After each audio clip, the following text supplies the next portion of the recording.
घमंड सही है, पर आप घमंड कैसा रखते हैं? मेरा ये, मेरा वो, मेरी गाड़ी, मेरा बंगला, मेरा परिवार, ये घमंड काम ना आएगा साहब। गाड़ी बंगला का घमंड काम ना आएगा। तो घमंड भी अच्छा है यदि सही दिशा में है तो। बात सही है। मोह भी अच्छा है। बेटे का मोह गलत है, पत्नी का मोह गलत है, परिवार का मोह गलत है, परंतु भगवान से मोह हो जाए कि हम भगवान के बिना नहीं रह सकते, तो बताओ ये मोह सही है कि गलत है? आपका मोह, आप किसके बिना नहीं रहती हो?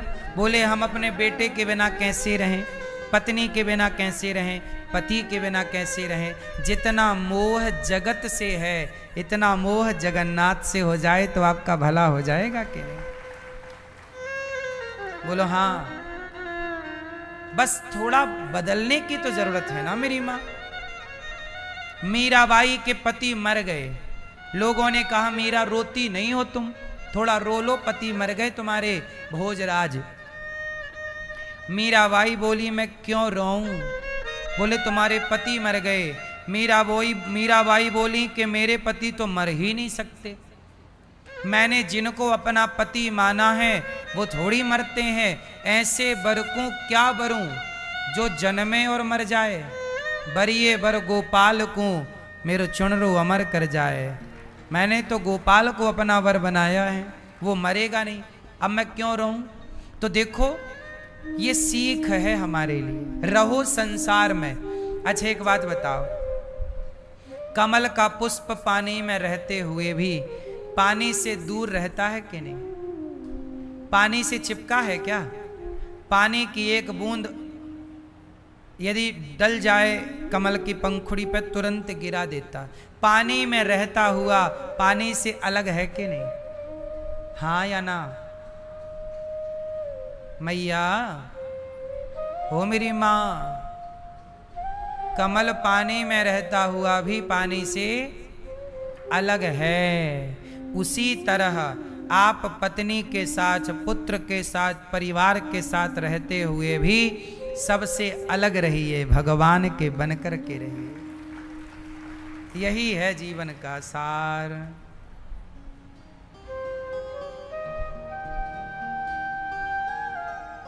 अभिमान जगत का क्या?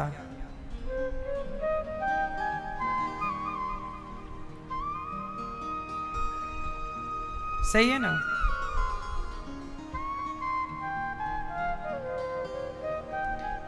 संसार में उलझना नहीं है।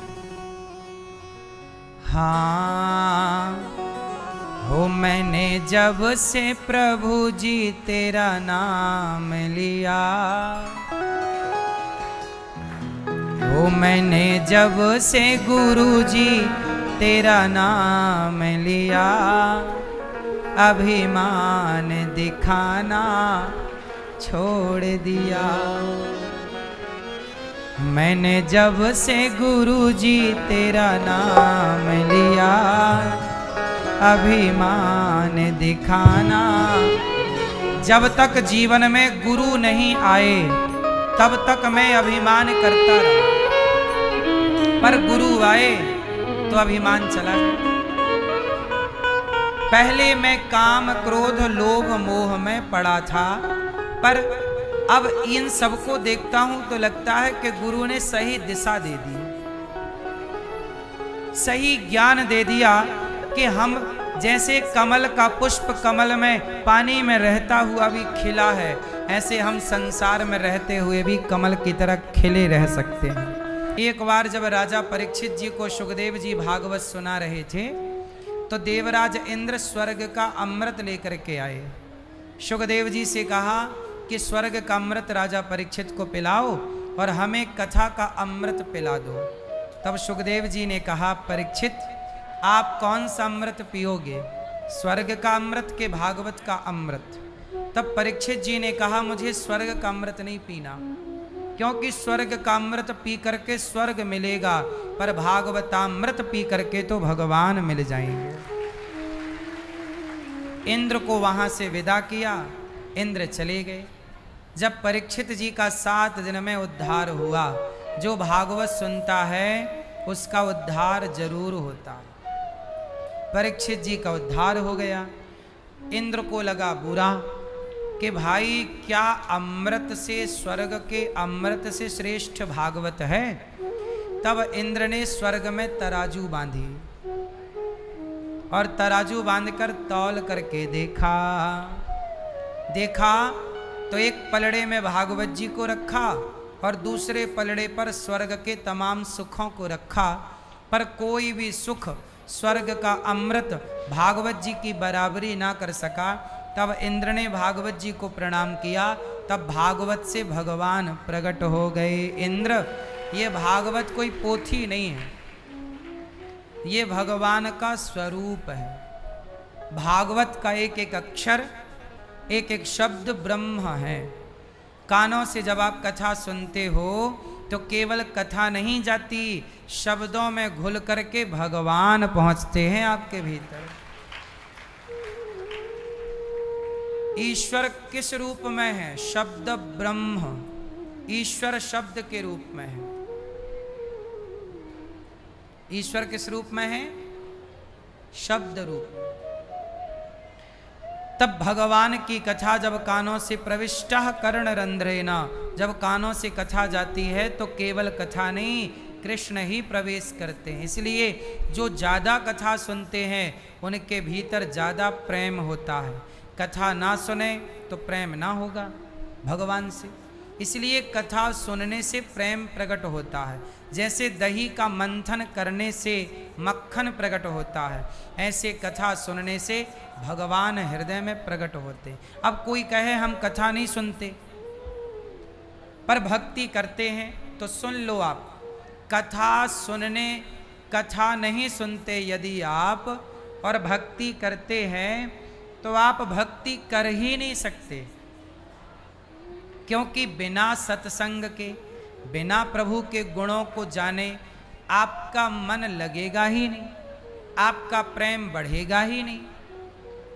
अच्छा एक बात बताओ, आपके बगल में हीरा पड़ा हो पर आप पारखी ना हो, तो क्या आप उस हीरे को हीरा समझेंगे? बोलो।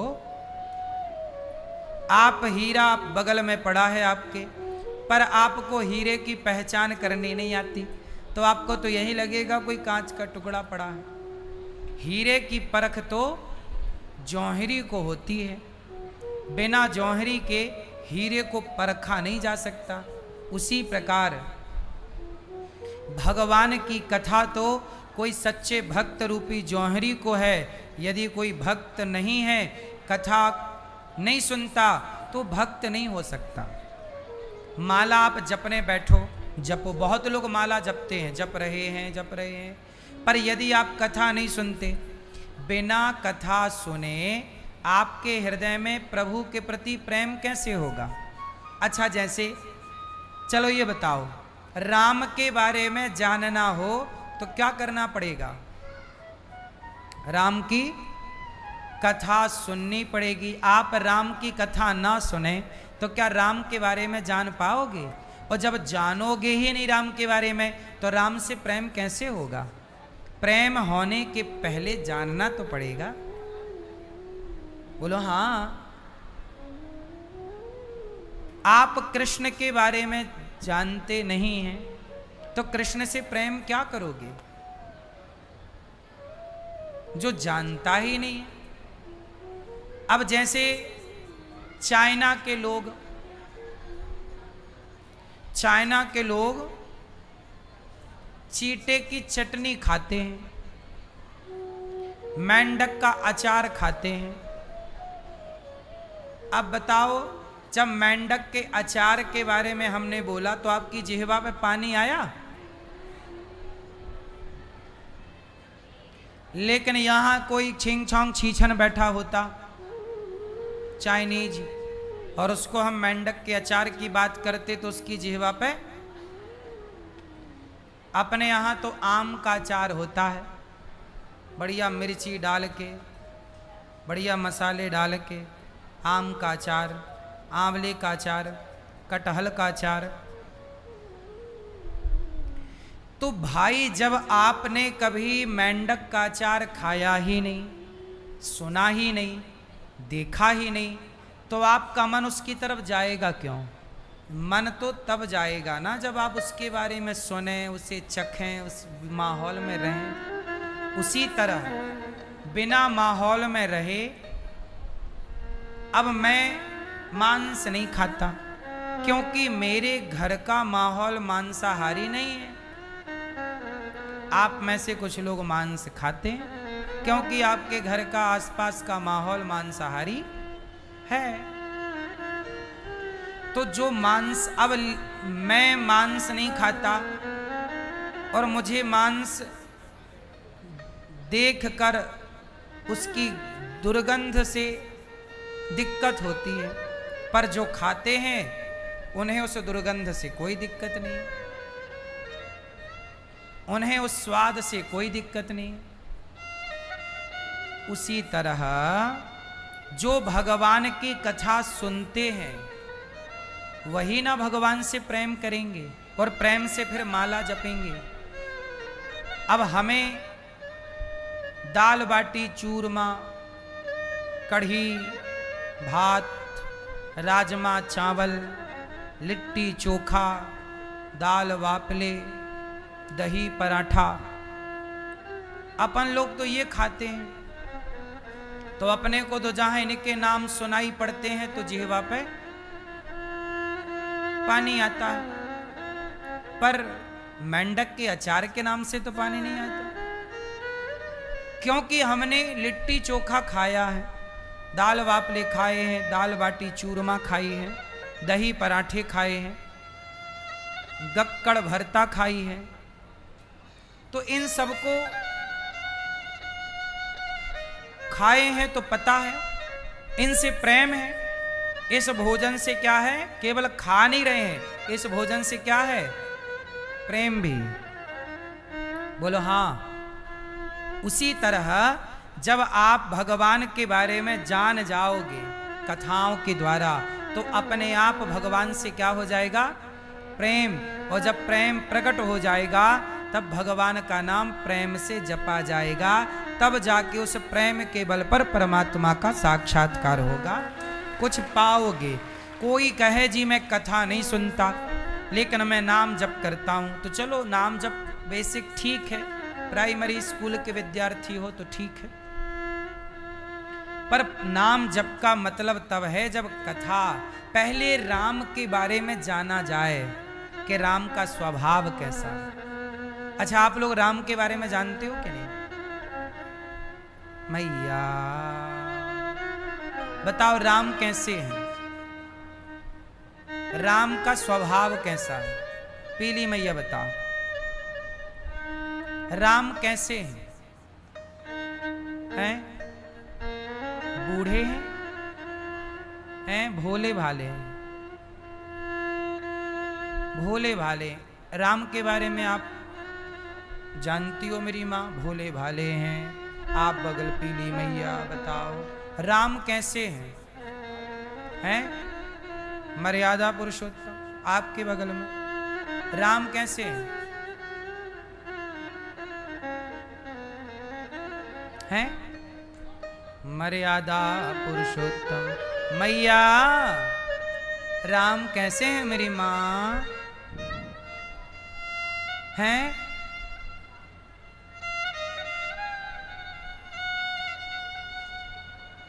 भैया बताओ राम कैसे हैं? हैं हाँ राम कैसे हैं? वैसे आप सबने बताया सही है, गलत किसी ने नहीं बताया, पर राम कैसे हैं? करुणा निधान रहुआ जगत के दाता है।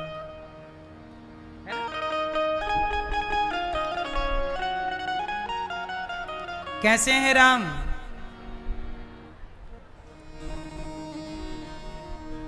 कैसे हैं?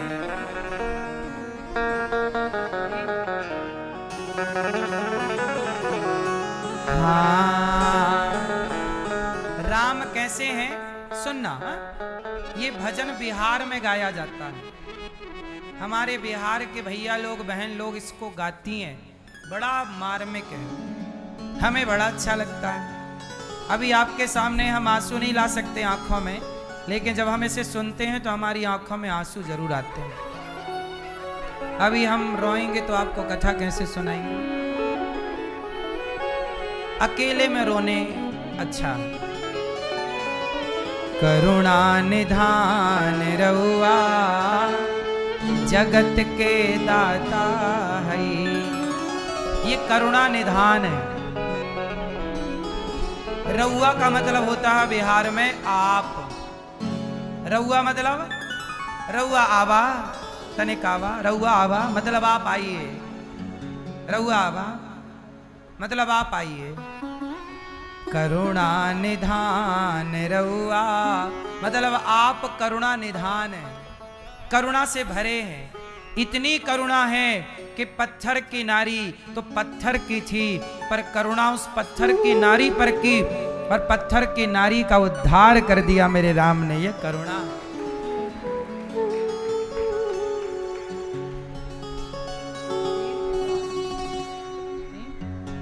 करुणा निधान रउआ जगत के दाता है। जिनके भीतर जटायु के लिए करुणा है, केवट के लिए करुणा है, शबरी के लिए करुणा है, जहां विदुरानी के घर छिलकों का भोग लगा के दुर्योधन के 56 भोग त्यागते हैं। बताओ, आज के जमाने में कोई इतना बड़ा आदमी हो जाए भगवान की तरह, तो उसके भीतर सामान्य लोगों के लिए इतनी करुणा होगी? सुदामा जैसे लोग आए तो अपने नेत्रों के जल से चरण धोए कन्हैया। सुदामा की कथा जब सुनते हो तो कृष्ण के स्वभाव के बारे में पता चलता है कि भगवान का स्वभाव गरीबों के प्रति कैसा है। हम जैसे पापियों के प्रति भगवान क्या सोचते होंगे? हमारे बारे में भी तो कभी भगवान सोचते होंगे ना। हम रोज भगवान के बारे में सोचें तो कभी तो वो हमारे लिए सोचेंगे। हम उन्हें रोज याद करें। लक्ष्मी जी जब पांव दबाती हैं तो भगवान नारायण पड़े पड़े क्या करते हैं? अपने भक्तों की बातें करते हैं। कभी आपकी बातें की हो? वो जेल चली गई पति की हत्या के जुर्म में, समाज में अपयश पाया, उसके माँ बाप को सिर झुका के चलना पड़ रहा है। माँ बाप की इज्जत खराब कर दी बेटी ने। यदि ईश्वर के बनाए उस विधान को स्वीकार करती तो वो दोनों पति पत्नी खुश रहते कि नहीं? बोलो हाँ। जब आप ईश्वर के विधान क्यों नहीं समझते कि परमात्मा जो चाहता है आप भी वही चाह लो ना। ईश्वर की चाह में अपनी चाह मिलाओगे तो प्रसन्न रहोगे। जब ईश्वर से विपरीत लोग जाना चाहते हैं और विपरीत जाकर सुख चाहते हैं तो वो सिवाय दुख के कुछ नहीं पाते। बोलो हाँ।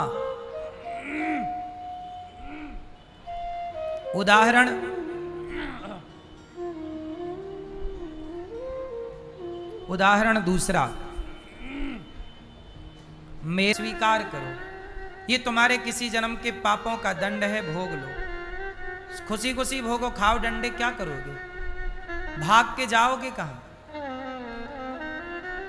किसी का बेटा पांव दबाता है श्रवण कुमार की तरह। भाई समाज में सब प्रकार के बेटे हैं ना। कोई बेटा पांव दबाता है, बाप की आरती उतारता है, बाप के माँ के पांव धो के पीता है, तो कोई बेटा माँ बाप को डंडे मारता है। अलग अलग क्यों बेटे हैं? सब एक से क्यों नहीं?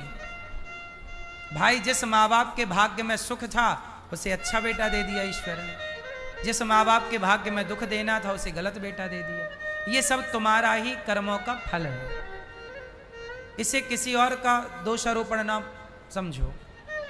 को ना काहू को सुख दुख कर दाता, निज कृत कर्म भोग सब भ्राता। मैं जो पा रहा हूं सुख या दुख, अच्छा या बुरा, वो मेरे कर्मों का फल है। जो मैंने किया होगा वो मुझे मिल रहा है, जो मैं कर रहा हूं वो आगे की तैयारी है। कर्मों के अकॉर्डिंग ही आगे का निर्माण होगा। लोग कहते ना मेरे भाग्य में होगा तो मिलेगा, नहीं, तुमने भाग्य बनाया है स्वयं। अच्छे कर्म किए तो अच्छा भाग्य बना, बुरे कर्म किए तो हम ही अपने भाग्य निर्माता हैं। आपका भाग्य किसने लिखा? बोलो, आपने ही लिखा। हमारा भाग्य हमने लिखा है। परमात्मा तो वही लिखता है ना जो आपके बजट में है। जैसी करनी पेड़ बोए बबूल का, तो आम कहां से आए? है ना मेरी मां? इस विधि के विधान को लोग नहीं समझते और मनमाना दिमाग लगाते हैं तो परेशान होते हैं। ये सब प्रकृति चाह रही है, परमात्मा चाह रहे हैं कि मैं ये दास वृद्ध माओं की सेवा करे, आपकी सेवा करे, सबको भोजन की सेवा करे। जो परमात्मा मेरे से चाह रहे हैं वो मेरे से करवा रहे हैं, जो आपसे चाह रहे हैं आपसे करा रहे हैं।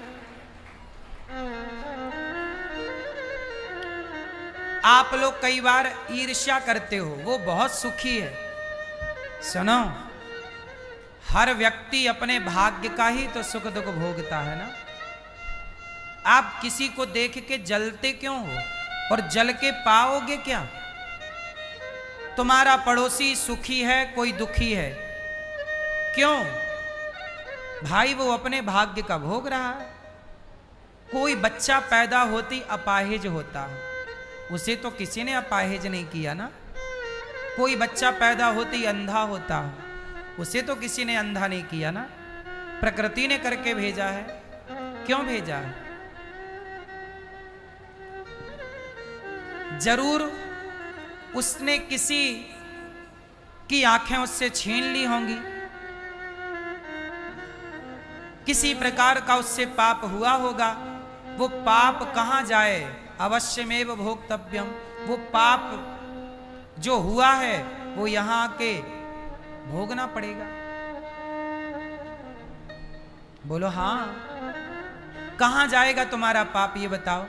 तुम किसी की, अब ये बताओ, पृथ्वीराज चौहान की आंखों को फोड़ दिया, बोलो हाँ।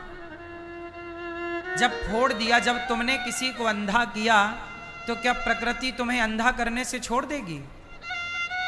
बोलो।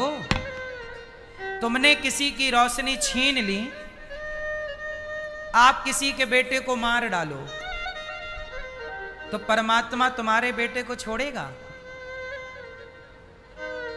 दशरथ जी के साथ यही तो हुआ। दशरथ जी ने श्रवण कुमार को मारा तो श्रवण कुमार के मां बाप तड़प तड़प के मर गए।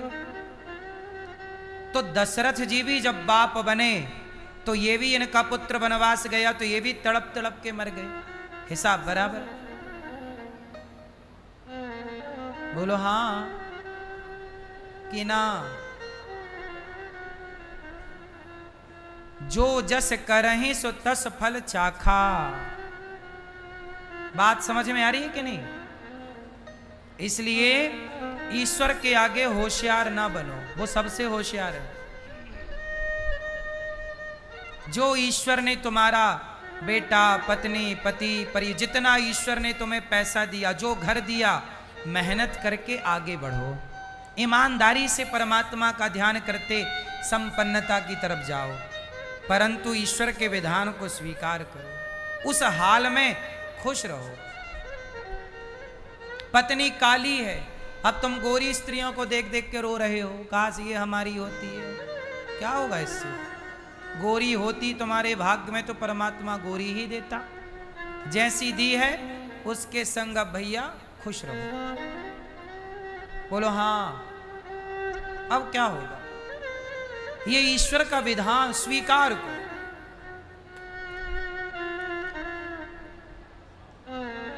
आत्मदेव जी नाम के ब्राह्मण थे, उनके बेटा नहीं था। संत जी से कहा पुत्र चाहिए। देखो जब भाग्य में नहीं था आत्मदेव जी के, तो संत जी ने समझाया कि जब भाग्य में है ही नहीं तो क्यों जिद कर रहे हो। आत्मदेव जी ने जिद की। देखो जब ईश्वर के विधान को आप नहीं मानते तो किस तरह दुख आके खड़ा होता।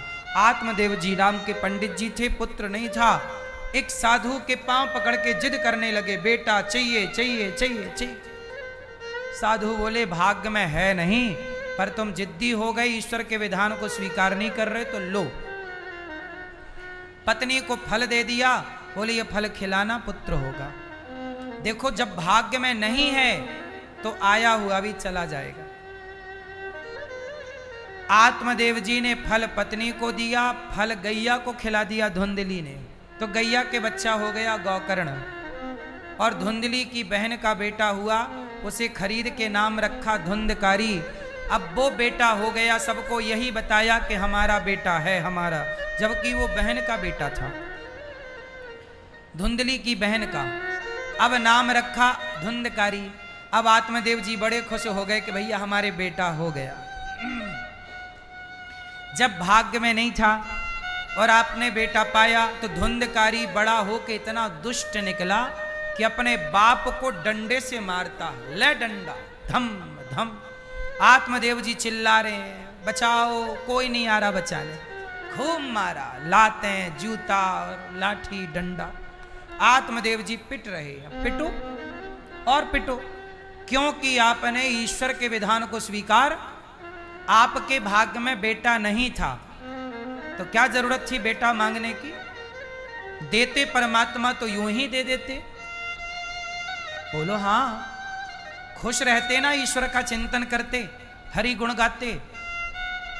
जब आपको बेटा नहीं था और आपने जिद करके लिया, तो अब ऐसा बेटा मिला है कि तुम्हें खून के आंसू रुला रहा है।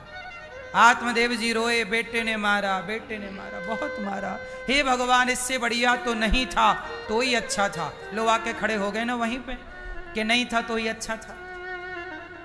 इसलिए तो परमात्मा ने नहीं दिया।